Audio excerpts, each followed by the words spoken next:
सेमलबा monitoring cell of Manipur university student union के लिंग कुमंगा कुंतरुक की कन्वेनर हिजम रोशन सही लिसांग पांथोक्तुना लाखलबा मणिपुर यूनिवर्सिटी स्टूडेंट यूनियन असिगा मरी लेना हंदक की सेशन लिंग कुमंगा कुंतरुक की पांथोक्नबा सेम सारकपा मणिपुर यूनिवर्सिटी की दिन ऑफ स्टूडेंट वेलफेयर की साइट की हौखिबा सेप्टेम्बर की तारीख 15 की इलेक्शन नोटिफिकेशन थोकलब मतुंग इलेक्शन असिगी तौम थोकपा नॉमिनेशन स्क्रूटिनी मथंग लोरकब मतुंग मसिदा कोई इलेक्शन असिबु महरोई सिंगी मिहुत खनब इलेक्शन असी असेंगबा सेंजा थुमजा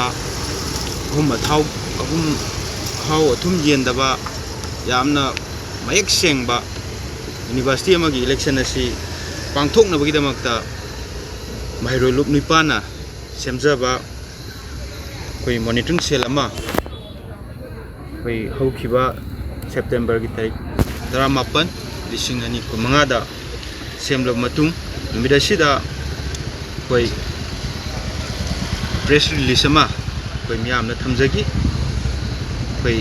सेप्टेम्बर की डेट 19 2015 कोड ऑफ कंडक्ट की गाइडलाइन सेप्टेम्बर की डेट 19 की पुंग 5 दगी गांवरंग की पुंग 5 दगी चनबा होंगनबा कोई हंगन खिबा लेख्रे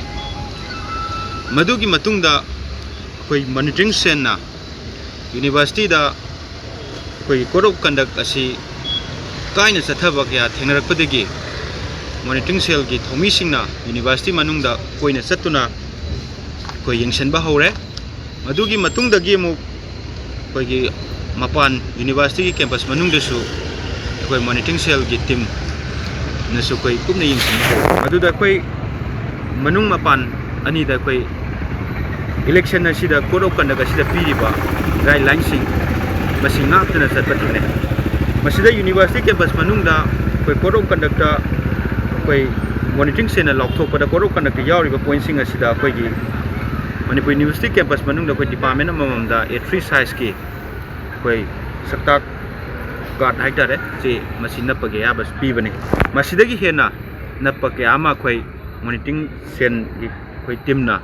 नुमि हुमनी मरीनी संगगा कोई लौथोपा अयाम्बा लोइख्रे मधुगी मतुंगदा कोई मपानदा कोई अमुक मखाताना यंगजनबा मतमदा महरोई की मिखन खनबा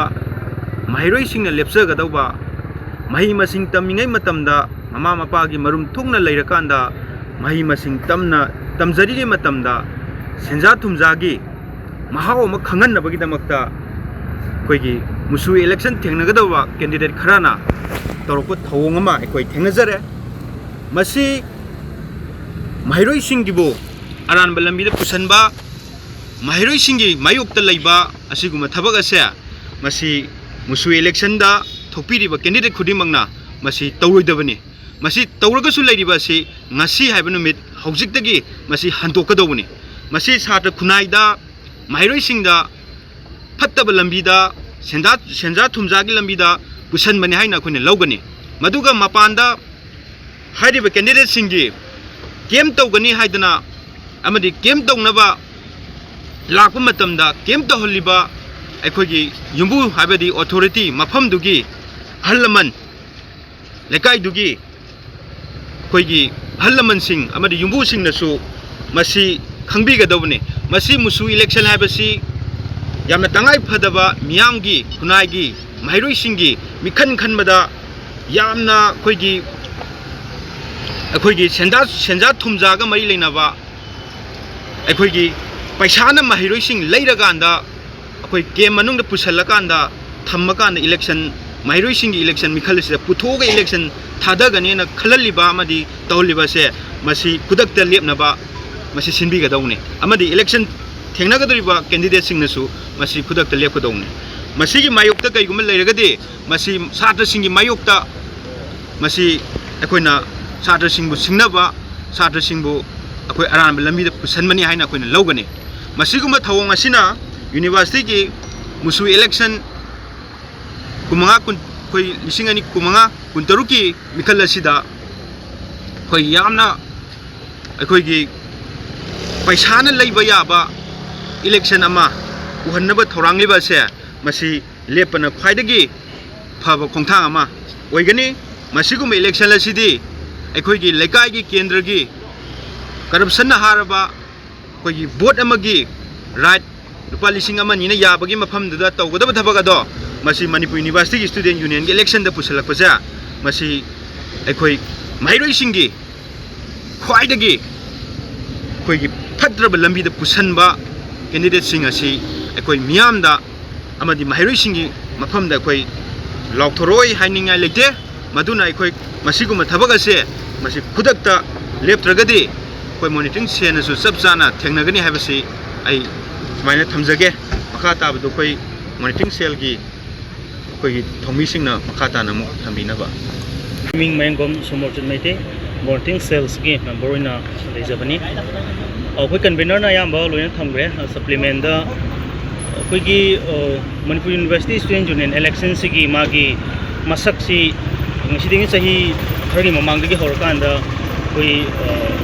magi date of notification dagi horakanda vote komba yani aduga within campus or outside campus koi